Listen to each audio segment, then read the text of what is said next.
I'm so grateful for the journey, man. When I tell you it was a long road as a woman of color, as a Black woman, it was a long road. But when I tell you, there is something so tender and precious about all the tools that you get along the way. With the clients, the career clients that I have, I always talk about tools on the tool belt. Every experience, every hardship, every uncomfortable conversation or uncomfortable work experience. Why am I going through this? It can be gut-wrenching at times. Yeah. But I got so many tools on the tool belt. From, again, an admin getting coffee and getting lunch for the directors on the HR team. I was that woman. To now being a chief people officer for a global company, from being a CEO and founder of a nonprofit organization for Black women to thrive in life and at work because I got tools along the way. Welcome to the Career School Podcast, friends. We are on episode 20, and for episode 20, I thought I would bring on a very special guest, and that is Yasmeen Duncan she's of one of the best bakeries in New York City. And I'm going to let you introduce yourself. You are the Chief People Officer, but we're going to let you do a full-blown introduction. So take it away. Awesome. Thank you so much, Ebony. And I'm so happy to be on your podcast. And I'm so happy to be here. Congratulations on episode 20. Super exciting. So my name is Yasmeen Duncan again. I'm the Chief People Officer at Magnolia Bakery. I am also the Chief People Officer and founder and CEO for the Sisterhood Society for Women of Color, which is a safe space community for Black women to grow and thrive. We've been around since January 2020, and we are looking to relaunch February for Black History Month. Super excited about that. All right. Congratulations. So before we get into things that I want us to talk about as far as your role current day, explain to me how you got here, because we don't see a lot of chief people officers, women of color, who sit in executive level roles. So just walk us back through your career journey. Absolutely. Wow. It feels like just yesterday. I worked in human resources now. It's going to be 19 years, which is insane. I started as an admin and literally worked my way up the ladder. And I would say in the journey, I've gotten to see what works as from a manager level, from a leadership level, what doesn't work.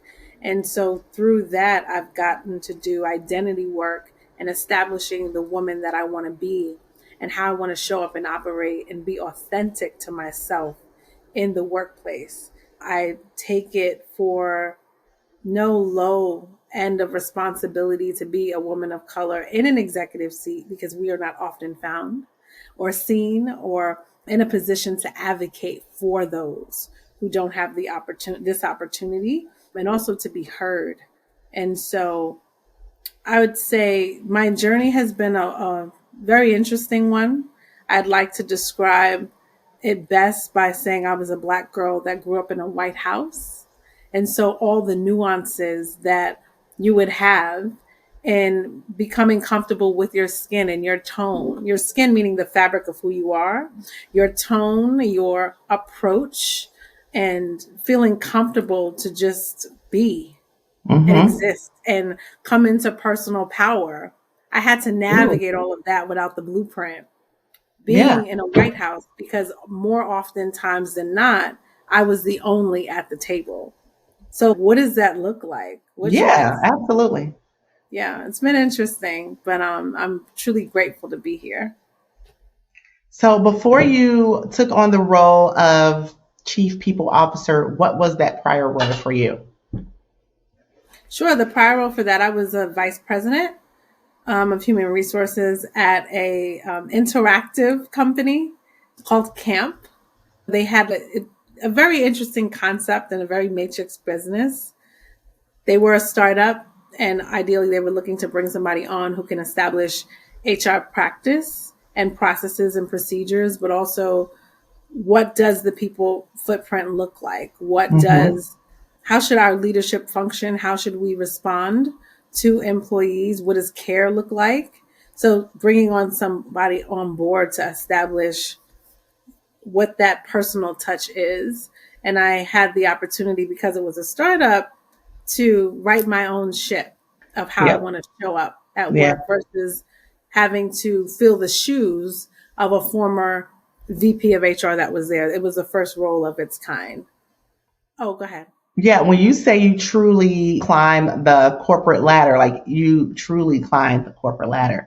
And so that's what's going to bring us to our conversation today, because I think that we've had our discussions around salaries and negotiation. And so like you truly have been a person who has really, whether it's been for in your own career or it's the career of others, you still do some hiring. And so a lot of times we know, like, you've seen the evolution of what salaries have done. I know that New York is one of the states that now has salary transparency on the job descriptions, right? Yes. And so you've seen this evolution, and this is still fairly new for a lot of places, and a lot of states have not even adopted that law yet. So this is still something that's coming about. But I know for you, so we're going to have that conversation about negotiations today. But what has been, just ask you, what's the one question that people ask you a lot when it comes to like salaries and salary negotiations? What is that? They're often nervous, even like clients that I coach or even supporting employees, of wanting to know how can they advocate for themselves, is what is the approach I should have? What is the right number that I should be choosing? They're often scared and nervous. I don't want to go too high. I don't want to go too low. What do you think I should do? And I always say, start with market research. Yes. Any conversation that you have, you want to approach it informed and based on something. And it should be based on what is factual to what is happening in the market. Salary negotiation should not be approached with going into the conversation with emotion. I feel like this is what I should make. This is what I should earn. I see the lifestyle that I would like to live, and this salary would allow me to live this lifestyle. It's not the way you want to go. Because a lot of people at work feel like they work hard, right? What makes you the Absolutely. exception?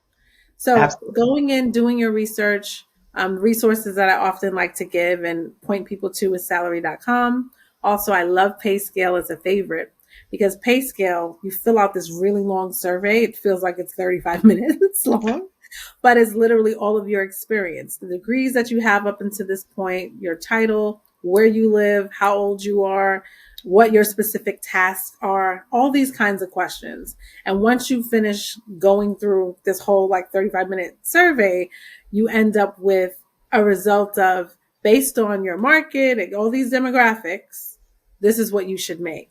And I will tell you, when it comes to interviewing, that's where we get like a lot of salary. We as like executives or career coaches get a lot of questions, because you want to make sure you're not outpricing from the beginning. It's one thing to Right. ask when you're already in the job and you want an increase. I think that's a different approach in coaching of conversation. But it's another thing when you're going into a job and you want to make sure that you are being paid a wage that feels good for you, but that also is full circle. Your salary negotiation isn't just your compensation. It's your benefits. It's your offerings. It's the total comp of what you're Yes. being offered. Yeah. So also I like to clarify that for people. So if you're going into a salary negotiation conversation, yes, have your research, price yourself to the market. Look at, okay, where am I currently? What is the market saying I am? Should I meet somewhere in the middle? Am I really under market? If I'm like way under market, say if I'm being paid, just throwing out a number, $40,000. But after doing my research, it says I should be making 65. That's what you should ask for. Even go, I would say 10% up. What can Yeah. they tell you? No, that's Yeah. fine. But they may tell you and offer another number. It'll still be way higher than where you are now. Yeah. And it'll still be the middle range. That's if you're going into a job. If you are already in the job and you realize, Mhm. wait, I am actually being paid under market, then I would say write a letter to your manager, right? Include HR so that they'd have the dialogue and conversation. If you just send it to your manager, maybe could be avoided or not approached, or I'll get back to you, I'll follow up. Include your HR. Yeah. And make your case. If I did some research, I realize I'm on the market. I've been in this organization for this many years or length of time. I have proven to have high results, which led to business impacts. Note the business impacts. Note the percentages of increase of revenue or what point that you have driven forward, right? Yeah, absolutely. Drive the output of your department forward or the company forward. And then say that you would like to discuss this further. My current comp is 60,000, but I would like to ask for increase of A. I know reviews is coming up, so possibly we could discuss this in a review conversation further, but I would like this reviewed. I would go ahead. When do you think that people should start to have that conversation if they are internal? Because the conversation to have that, like you just mentioned, reviews are coming up. Do you think that there is a point where you should have that conversation, or it's October? Should I have that conversation now? Should I wait until January? When is a good time, or is there a good time? And it may vary on places, but on average, what would you say? I would give two answers. I would say if you are closer to your review period, meaning it's like a month or two out, have the conversation with the manager before that time period. And here's why. When reviews are happening, your manager may have to do reviews, or your department head, for 10, 15, 6 people. You don't want to be having to have decisions made on you fast without thought because they're trying to move on to the next person, the next case, and wrap up the review period and get done and move on to the 10,000 things. You want to already be considered, have there to be time frame to give in thought to what your proposal is. And so asking them ahead of reviews allows them to have something to churn on, knowing that review conversation also has to be the follow-up. It can't be avoided. It can't be ignored. It has to be the follow-up at that review conversation. Yeah. And so I would say if you're like a month or 2 months out, sure, have the conversation so that follow-up could be at the review period. I would also say come armed with, you may not get this compensation. You may get something else. And if they come back with something else, okay, but say, understood. I also reevaluated my benefits. Are there any additional things that can be offered? Because that also has dollars attached to it. More PTO is paid time off. Can I have more days if I can't get more base monetary compensation? What can be done here? Is there an equity? My position may not be eligible for equity. What role would I have to be in to be eligible for equity? Do I need to be a director? Do I need to be a VP? Because if you want to stay in this company, you can put that on the plan so that when you do get up to that role, you can negotiate from the beginning, since you didn't get to do that coming in. There's all ways that you can find how to get in. If that answers your question. I know that was a really long answer. No, that was great. That was great. So let's go back to people who are looking for roles outside of the company. So these are going to be those people who are interviewing for new roles.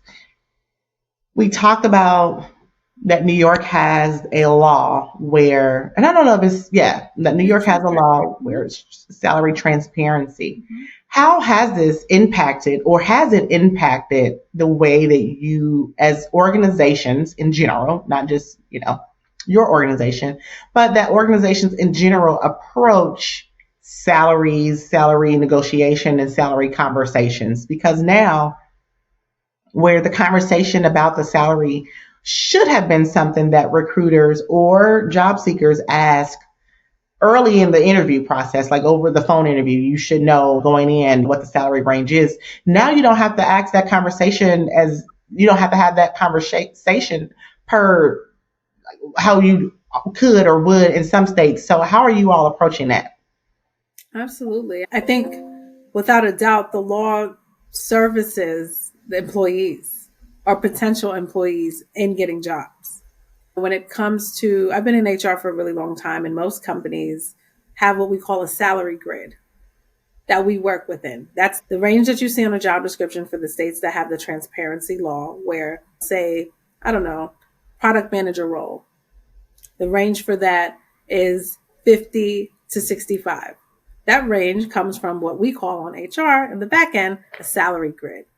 And that is the range that we would offer and pay within. This is something that employees didn't know before we had the transparency law. So then it's always that nervousness. I don't want to go too high. I don't want to go too low. Now you know exactly the range that you can work within. Mm-hmm. And your ask should include, again, we all feel a lot of things, but not emotion, facts to the market, but also look at what do you need to comfortably handle all the things in your life, your bills and all the things that you have to work with. They're offering the bottom of the range, 50K. Does 50K match the skills that you are bringing to the table? Does 50K match your work ethic? Does 50K match your output? You got to be honest also when you think about coming up with that number. Don't come to me asking for 65K when you really a 50K worker. When I look at the output, right? When I look at how you execute. But if you execute well, you take direction, you actively listen, you take initiative, you have multiple points of impact to the department, to the business. Asking for that top range of 65 makes sense because once you get in the job, guess what? You deliver. You are everything that you presented yourself to be in that interview, and you're doing everything that you said that you could and would do if you were given the role. So once you prove and demonstrate consistently that you are that 65K worker, guess what?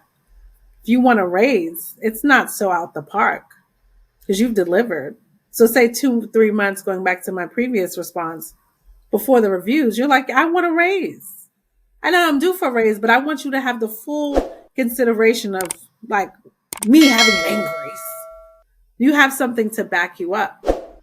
So that pay transparency law is beyond helpful to employees because you know the range that employers are working with. You also can measure your level of courage that you should be coming to that conversation with. I like that. Yeah. Of what your ask can be. Mm-hmm. Yeah. I think it also, and you can let me know, maybe it is a double-edged sword to have the salary band listed or range listed for employers, because do you get, especially, and maybe it depends on a range, right? But say like a range is 60 or 50 to 65. Am I getting enough qualified applicants at this range? But when people see on Indeed or wherever they may look, when they see job ranges that have 75 to 150, right? Are we getting qualified applicants, or are we now getting people who wouldn't normally apply for this position because it's in their range? And under that, the back end of that is, are we missing out on people because this particular organization has a 150 cap, and the people who are qualified aren't applying because they feel like the salary is too low? Great question. So I would say for employers, it is a challenge. I think in HR, we find creative solutions to challenges, and we create, I don't want to say loopholes, but we want to make sure that we get a qualified applicant. Sure. And sure, I could be missing, if I have a position capped at 65, 75, I have to understand as an employer and the HR business partner, I'm getting candidates at that range who may need more development than I may be able to give for what that role needs. I'm getting more of a, say, depending on what the job is, a more junior level candidate. So I think, to answer your question, because there's multiple parts here, as an HR business partner, I need to partner with department heads to ensure that the range that they want to offer matches the support that they're willing to give. Ooh, yes, right? absolutely. Yes. And so if the department head or manager says to me, I need someone to come in and start head in the sand, like we don't really have that much time to train, like after onboarding, I need them to hit the ground running. Okay, so is that going to be a 65, 75K candidate?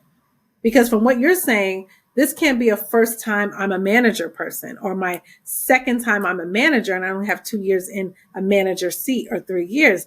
This may be someone who has 5 to 8 years of experience. And I will tell you, according to my research in the market, because I'm an HR business partner, we're always clued in the comp. What you're asking for is someone who's really at the 95 to 125 range. If you don't have the bandwidth to provide support needed. Oh, that's really high. Okay, then I need you to come up with an onboarding plan, right? And a continuous learning plan to get the person up to speed. What is your evaluate what your bandwidth is and capacity, and then let's come back to the table to see how your budget could be reworked since this is a high priority role. With that said, we may move to a higher range, or another option I've done is I've posted roles that have a very wide range. I see So those a lot. I have some of those now.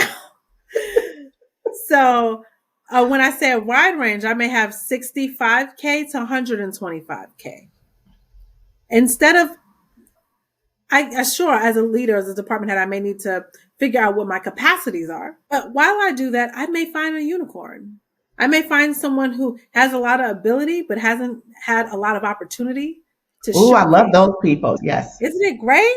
And Yes. again, I would miss out on them because I'm like, you know what? I don't have the bandwidth. Let's just move up the salary. I'm going to look for a 95 to 125K person. But there's someone who just needed an opportunity. They could hit the ground running even though they don't have the experience, but they're quick. That's a sponge in how they function, their mindset, their learning ability, and limited learning curves. So what I like to do, creative problem solving, let's go to 65 to 125K. Let's see who we get. Right? And candidates are selected. It's not just on skill, right? It's not the resume doing a job, it's the people.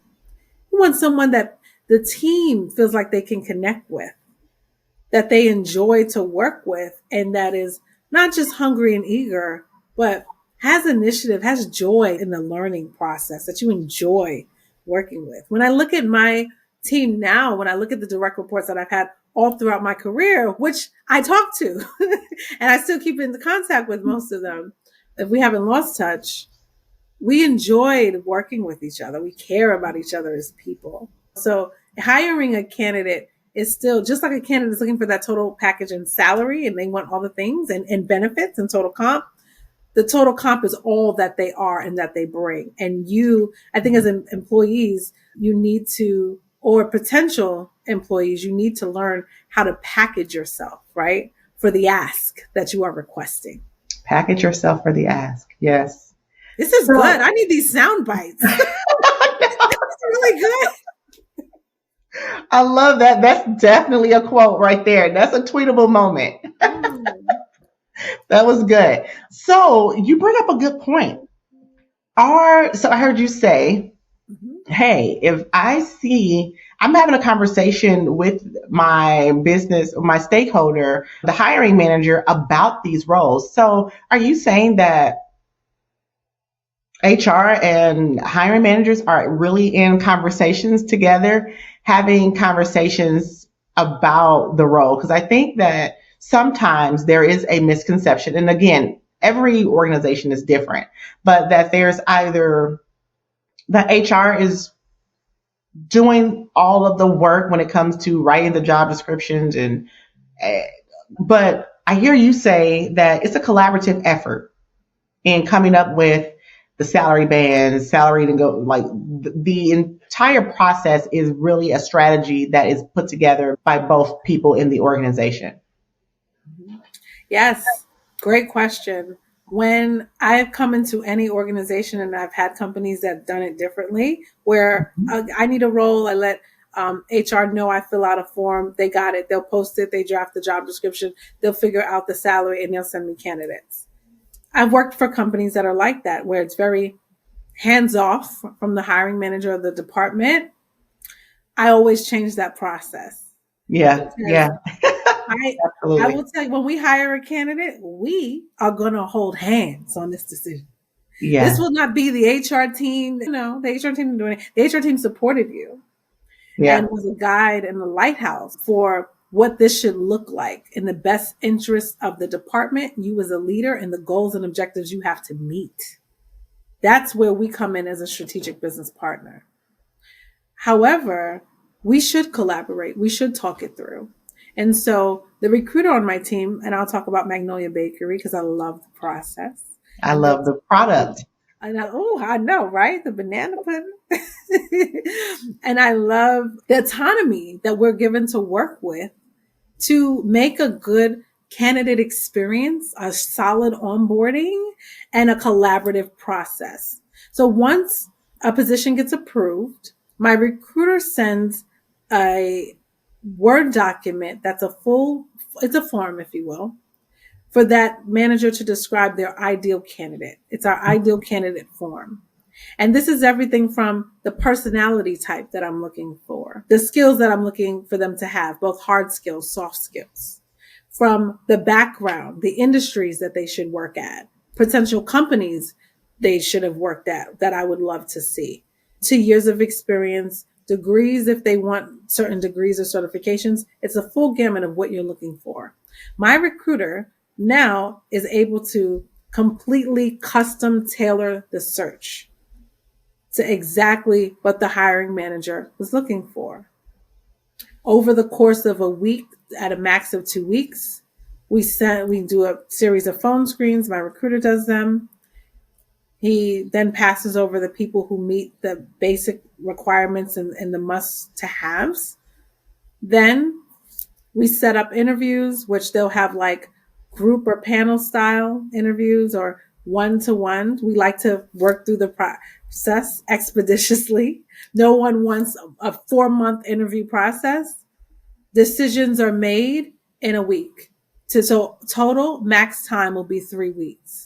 It saves the candidate time on potentially being poached by competitors because we're working swiftly, quickly with a custom process. Then they have tailored onboarding once they come on board.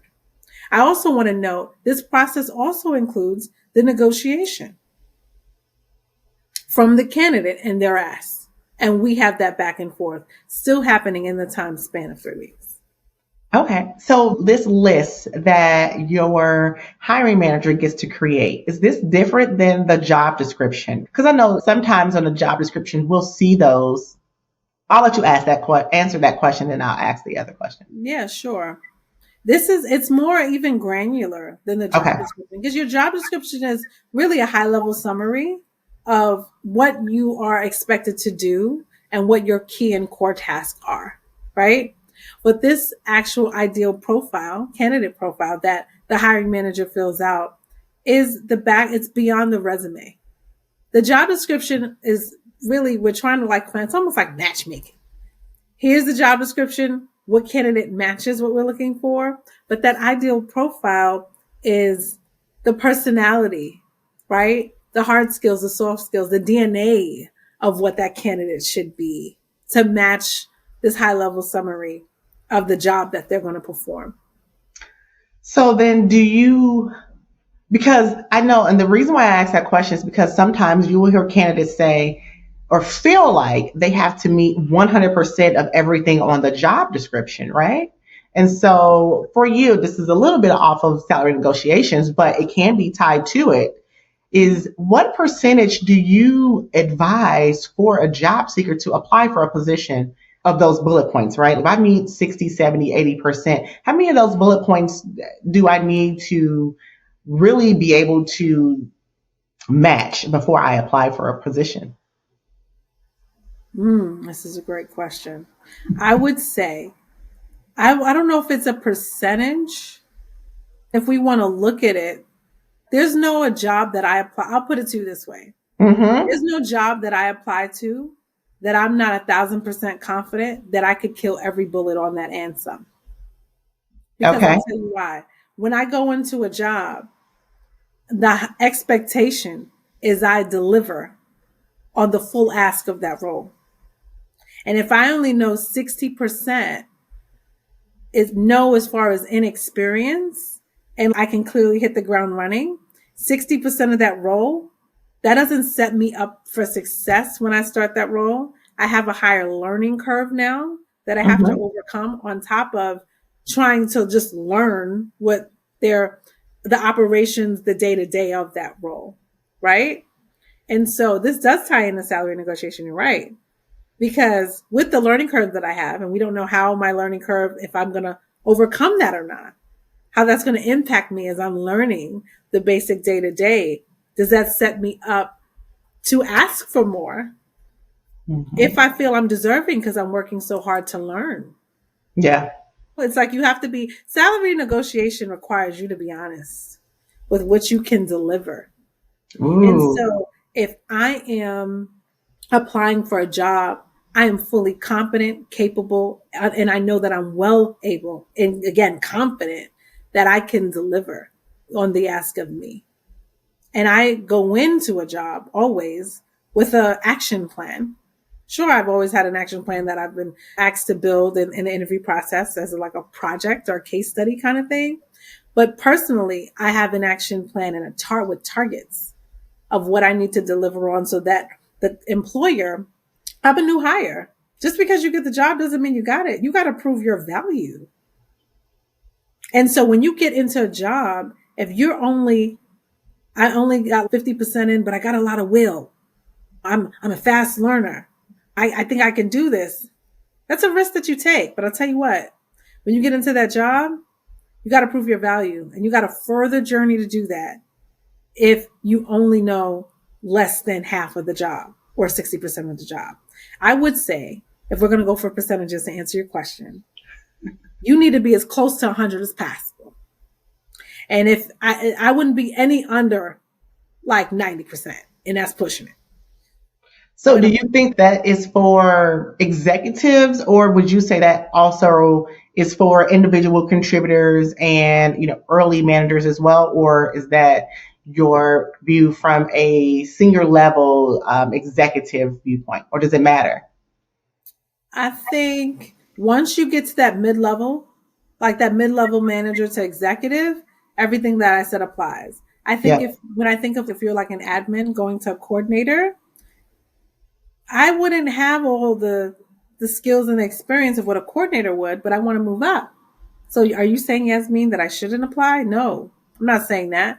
I'm saying I think at that point, if you're very early in your career, trying to make the transition of a promotion, basically, in Mhm. title to another company, I think you need to be very clear on what your story is, your career story is, so that when you tell your journey and give your high level summary in the interview, you are telling your story with mentioning transferable skills. Yeah. I understand that the job description as a coordinator says that they're going to be working in ADP and they're going to be working with workers' comp. And I haven't done that directly. However, as an admin, I have absolutely worked with open enrollment, supporting the team at large and reporting my findings, my spreadsheet updates to my director. So I'm very well aware of the process of open enrollment that I know that the HR coordinator manages because I have the experience in doing the background work as an admin. It's all in the pitch. I love that. And the eye wink. Oh, yeah. She's so cute. But because I remember, and I have to tell you, like, that is the most, I'm so grateful for the journey, man. When I tell you it was a long road as a woman of color, as a Black woman, it was a long road. But when I tell you, there is something so tender and precious about all the tools that you get along the way. With the career clients that I have, I always talk about tools on the tool belt. Every experience, every hardship, every uncomfortable conversation or uncomfortable work experience. Why am I going through this? It can be gut wrenching at times, Yeah. but I got so many tools on the tool belt from, again, an admin getting coffee and getting lunch for the directors on the HR team. I was that woman. to now being a chief people officer for a global company, from being a CEO and founder of a nonprofit organization for Black women to thrive in life and at work because I got tools along the way. I'm paying it forward by sharing those tools, those experiences, those resources of how to, because I didn't have the blueprint, but I wanted to create a blueprint for Black women to thrive. When I was running getting coffee, that was my, you remember in Karate Kid? Your wax on, wax off. Oh, that was my wax on, wax off. Running with another admin and we're like venting and can you believe and this, that, this, that. But you know what? I got to build patience on those lunch runs, right? I got to build some mental endurance. I got to increase my mental agility. I got to flesh out and talk out loud and process how I was feeling, but I'm listening to myself and I'm picking out the gems of lessons in the rubble that I was experiencing in the workplace that I got to share. I'm sorry, I know we're going all off, but I just want No, this is amazing. I'm just like, you are speaking to me. I think it is so important. I know that we live in a world now where we want everything right now or yesterday, but the journey that you go through is invaluable because you can never live that moment again. It's just impossible. And regardless, I've had a lot of jobs. I tell people all the time, I've had a lot of jobs and they all, whether I loved it, liked it, whatever, it played a part in my career story that has put me in position to play today. So had I said no to the project that I did not want to do anyway, I wouldn't have been able to tell that story in the interview that I had 2 years later, which gave me the opportunity to land the job that I did. Absolutely. And Right?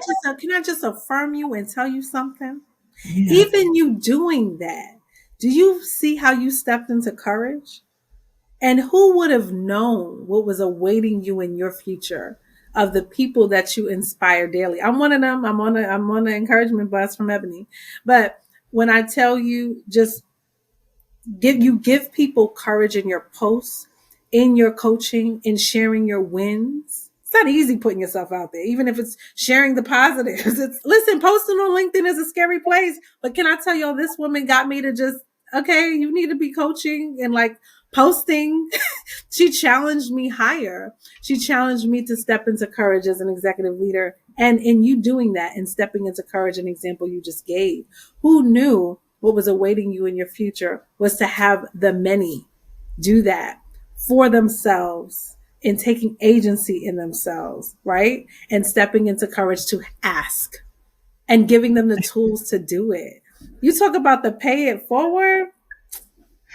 I'm so proud of you. Thank you. Thank you. Oh, that was sweet. I needed that. I needed that today. I did. I absolutely. It's so crazy. We didn't even talk about how we met, but it is Yeah. so amazing. I tell people all the time, you have to get out. Like the people who you can meet in this world who can really have a impact on you, both personally and professionally, is unimaginable. And we met in October, so just a few months ago. But when I tell you the Yes. impact that you have had on me and just in the conversations that we've had has been amazing. And so that's why I'm like, I had to have you on the show to really tell your story because just in meeting you, I swear people have to meet you in person. Like You're so they have to meet you in person. I saw you across the room. I was like, I have to find out who she is. and we So had like a great. you have to meet you. People have to meet you in person. But before they meet you in person, because I want to wrap up because we're probably going to have a conversation after this. How can people meet you online? What are you doing? I know LinkedIn. So tell us, what are you doing? And you do other things like you mentioned outside of being a chief people officer for a global company. You do some other amazing things. So tell people about what it is you do and how they can connect with you. Absolutely. Thank you. I'm so humbled. I'm so grateful. I can be reached. Send me a LinkedIn DM. I love networking. I met Ebony at a women's conference, which I'm so excited. Courtney, shout out to Courtney Hi, Ball. Courtney. She's having her next, this is the 5th annual. I think so. Yeah. 20. Lead her conference. I don't know. 4th or 5th. We'll find out. Yes. We'll find out soon. There has been just a phenomenal amount of women that I met from this conference that have become personal friends of mine. We connected and we all are just serving and supporting one another. Ebony was on the panel of career coaches at the conference and we connected, and then the rest is history. We've kept in contact and resources. It's been great. And now I'm on her podcast and her platform to support her. But since that conference, I've been constantly networking, meeting people on LinkedIn. You send me a DM, you want to have a call, I'm here for it. I have virtual meetings, Teams, Zoom works. Happy to meet in person for coffee so we can further connect and even share resources or who I can connect you to. I live to have community. Also being the Sisterhood Society for Women of Color, it's all about building community together. I'm so excited for our relaunch. We ended up going on what was supposed to be a 2-month hiatus, turned into 2 years, but we are relaunching in February. I'm so excited about it. And we have actual in-person events that, of course, I will be at all of them coming this spring and fall, whether after work cocktails or Saturday, Sunday weekend brunch. These are the events that we're going to have to just engage and build community. It's important. Any information about sisterhood or us being a part of showing up to any movements, we can be reached at info@sisterhoodsocietywoc.org. I am also a career coach, clearly 19 years in HR. How could you not be? How could you not be? Calling it out and pushing you into courage. Like all these things you saying, all these people you're helping. She's like, why aren't you coaching? I was like, yeah, I was thinking about that too. But it's like on a list of 10,000 things that I do. But I am going to start coaching effective April 1st. I actually have a few people on a waiting list, so I'm putting up an active list. So yeah, April 1st, coaching opens up, which I'm excited about. I have my platform built out and my services built out to have one-to-one coaching career conversations, just to pay it forward for women who are trying to elevate. Mm-hmm. I love that. I love that. You definitely keep me posted because you know that I'm always ready for a trip to New York. If you need me there in person, let me know. I'm there. Yes, let me know. Thank you, Ebony. Yes, thank you so much for joining me today. I really do appreciate it. I know that the listeners, whether you're listening at the podcast or watching on YouTube, that they're going to be blessed by the information that you shared with us today. So thank you all so much for listening, and I will talk to you next time.